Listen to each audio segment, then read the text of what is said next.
हाँ, नहीं नहीं, मेरा मेरा सीधा साफ साफ ये है, होली का दिन है, जुम्मा साल में 52 बार आता है, होली साल में एक बार आती है। तो मुस्लिम समुदाय के लोगों को यदि किसी को लगता है भाई आपको होली के रंग से आपका धर्म भ्रष्ट हो जाएगा या जो भी है, तो वो उस दिन ना निकले, घर से ना निकले।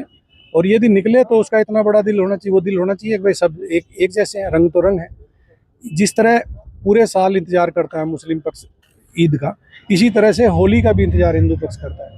होली रंग डाल के, मिठाई खिला के, बुरा न मानो होली, इस तरह से मनाई जाती है। और ईद में भी लोग सेवैयाँ बनाते हैं, गले मिलते हैं, एक दूसरे के यहाँ जाते हैं, आते हैं, तो सेम उसी तरह का त्यौहार है।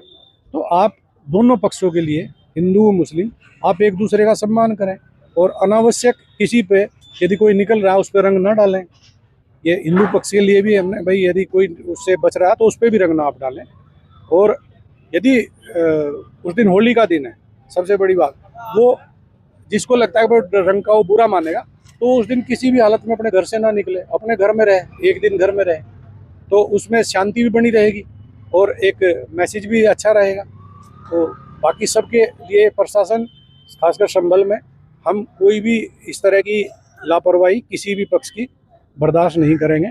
और यदि कोई शांति व्यवस्था भंग करेगा तो उस पर सख्त कार्रवाई होगी, मजबूती से। नमाज को लेकर, होली को लेकर किस तरह से उनके बयान को आप देख रहे हैं? देखिए, उन्होंने किसी के कहने पर या बहकावे में आकर पहले भी कुछ इस तरह की हरकतें की थी, जिससे देश के जितने भी जो समझदार लोग हैं, इंटेलेक्चुअल्स लोग हैं, उन्होंने एतराज़ किया था, आपत्ति उस पर उठाई थी। और ये बयान भी उनका आपत्तिजनक है।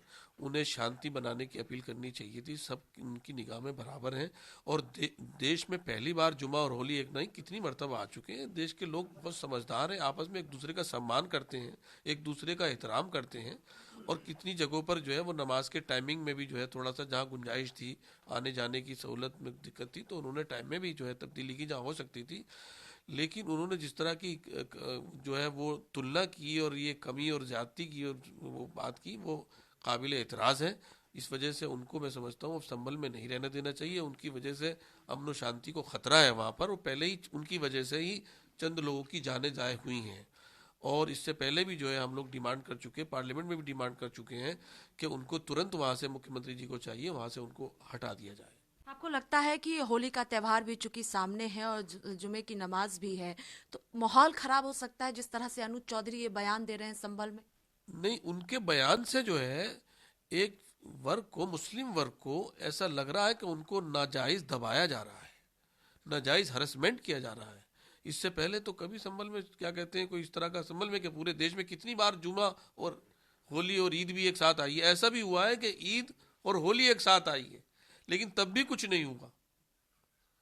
ईद में तो और ज़्यादा गैदरिंग होती है, जुमे से ज़्यादा गैदरिंग होती है, लेकिन ईद और होली एक साथ आई, कई बार आई है, उसके बावजूद भी कोई ऐसी मुश्किल पेश नहीं आई है। लोगों ने आपस में, देश के वासियों ने आपस में एक दूसरे से मिलजुल करके अपने अपने त्योहारों को मनाया, मनाते हैं।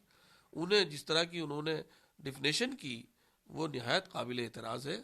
उनको तुरंत वहाँ से हटा देना चाहिए। एक सवाल ये भी है कि बीजेपी के नेता कह रहे हैं कि उत्तर प्रदेश में माहौल शांति का हो, त्योहारों में संभल में भी शांति का माहौल रहे, इसीलिए सीओ अनुज चौधरी ऐसा बयान दे रहे। क्या योगी आदित्यनाथ के आने से पहले उत्तर प्रदेश में शांति नहीं रही है? मुल्क की आज़ाद जब से हुआ है, जब से क्या अशांति इतनी बड़ी रियासत? मैं समझता हूँ सबसे ज़्यादा शांति तो उस वक्त थी। इस वक्त जितने एक ख़ास वर्ग को निशाना बनाया जा रहा है वो दुखद है। और ये लोग ये नहीं समझ रहे कि भारत का अपमान लंदन की सड़कों पर हो रहा है। भारत की ज़मीन, भारत माँ की ज़मीन, अरुणाचल की कितनी ज़मीन चाइना दबा रहा है। हम वहाँ जहाँ बहादुरी दिखानी चाहिए वहाँ नहीं दिखा रहे, वहाँ चुप्पी साध ली है हमने। और हम सिर्फ देशवासियों को आपस में जहन, कितने नौजवान रोजगार के लिए तिराही तिराही कर रहे हैं। अभी अभी खबर मिली है कि वो दो सांसदों ने, माने सांसदों ने नेम प्लेट पे अपना तुगलक लैंड चेंज कर दिया। अरे 2 पेड़ वो लगा देते, 2 नौजवानों को रोजगार के लिए वो कर देते, तो हम, हमारा फख्र सर से बुलंद होता कि देखिए कितना अच्छा काम किया। नाम बदलने से क्या, वो तो हिस्ट्री गुजर गई। वो जो जब राजा था वो था, अच्छा था या बुरा था, वहाँ कोई अब इसका वकील नहीं है। वो अपने रब के मालिक के पास पहुँच गया, जो उसने अच्छा किया वो उसको फल मिलेगा, जो बुरा किया उसकी सजा मिलेगी।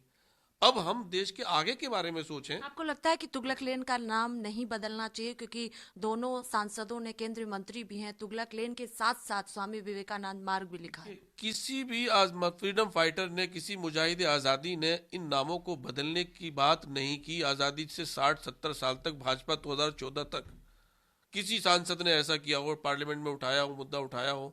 वाजपेयी जी की सरकार। दोस्तों, अपने आसपास की शहरी और ग्रामीण क्षेत्र की हर छोटी और बड़ी खबरों को जानने के लिए हमारा चैनल द न्यूज़ स्टूडियो को सब्सक्राइब करें। फिर मिलते हैं अगले बुलेटिन में नई खबरों के साथ। तब तक के लिए आदाब, नमस्कार, सत श्री अकाल।